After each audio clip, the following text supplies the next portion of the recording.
Assalamualaikum warahmatullahi wabarakatuh. Saya Nurul Syafiqah binti Nur Zihad akan membentangkan tajuk kaum Yahudi di Madinah. Pemusuhan orang Yahudi terhadap Rasulullah dan orang mukmin berpunca kerana sikap dengki dan dendam terhadap para pemimpin mereka. Mereka merasakan Allah mengistimewakan orang Arab kerana telah memilih Nabi yang terakhir daripada kalangan orang Arab. Orang Yahudi ini juga mendapat sokongan orang Al-Aus dan Al-Khazraj yang bersikap memegang kuat terhadap agama nenek moyang mereka yang terdahulu, dan juga mereka bersifat munafik. Hati nurani mereka telah bersatu dengan Yahudi kerana mereka sama-sama mendustakan Rasulullah dengan sikap ketidakrelaan memasuki agama Islam. Apabila mula tersebarnya Islam dekat Madinah, orang Yahudi mula menunjukkan kebencian mereka terhadap orang Muslim, dan mereka berusaha untuk menghalang mana-mana orang yang ingin memasuki agama Islam. Sebelum itu, mereka orang Arab ini telah diperingatkan tentang kedatangan Nabi terakhir. Namun apabila munculnya Nabi di kalangan orang Arab, mereka terus menunjukkan sifat-sifat sombong dan bongkak mereka, dan tidak menyukai bahawa Nabi datang daripada kalangan orang Arab.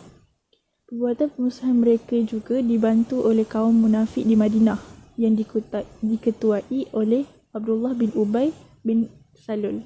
Munculnya kedatangan agama Islam telah mengalahkan mereka, dan mereka telah bersepakat untuk masuk ke agama Islam.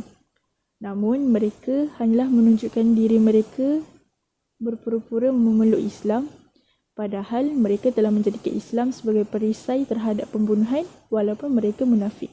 Setelah hal-hal ini diketahui oleh Rasulullah SAW, baginda telah membuat satu perjanjian dengan mereka bahawa mereka tidak akan sesekali menyakiti baginda, manakala Rasulullah juga berjanji kepada mereka untuk tidak memerangi mereka atau mengganggu agama mereka. Dalam perjanjian tersebut, ada pun orang-orang yang pada zahirnya mereka menerima, namun pada batinnya mereka menolak. Begitulah sifat orang munafik. Pengusiran orang-orang munafik dari masjid. Suatu hari terdapat beberapa orang munafik berada di Masjid Nabawi. Rasulullah SAW melihat mereka bercakap sesama sendiri dengan suara yang perlahan berbisik sambil mendekati satu sama lain. Kemudian Nabi terus memerintahkan para sahabat untuk mengusir mereka dengan tegas daripada masjid. Setelah bermacam-macam ancaman yang dilakukan oleh para Yahudi di Madinah, Allah telah mengizinkan perang terhadap orang Islam untuk memerangi musuh Islam yang mana menentang Nabi Muhammad SAW, menyakiti baginda dan bersepakat untuk membunuh baginda. Dan pada tahun pertama Hijrah, perang dimulakan dengan satu pasukan tentera yang bernama Sariyah, iaitu yang dikirim oleh Rasulullah, yang dipimpin sendiri oleh pakcik baginda yang bernama Hamzah. Selepas Allah menurunkan perintah untuk perang memerangi musuh, berlakulah pelbagai peperangan yang seterusnya secara berterusan dalam bentuk Sariyah dan Ghazwah. Selama hayat baginda, terdapat 47 kali peperangan yang baginda tidak sertai, sedangkan ada 27 kali peperangan yang baginda turut ikut serta. Apabila turunnya firman Allah tentang keizinan untuk berperang, telah pelbagai perang mula wujud pada ketika itu. Beberapa operasi ketenteraan yang dilancarkan oleh Rasulullah sejak hijrah ke Madinah. Semua peperangan itu tidaklah sampai berlaku pertempuran yang sebenar.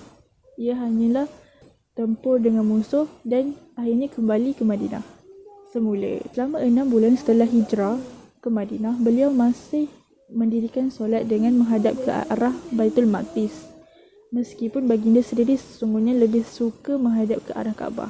Turunlah firman Allah Subhanahu Wa Taala, sesungguh kami sering melihat mukamu menengadah ke langit, maka sungguh kami akan memalingkanmu ke kiblat yang kamu sukai.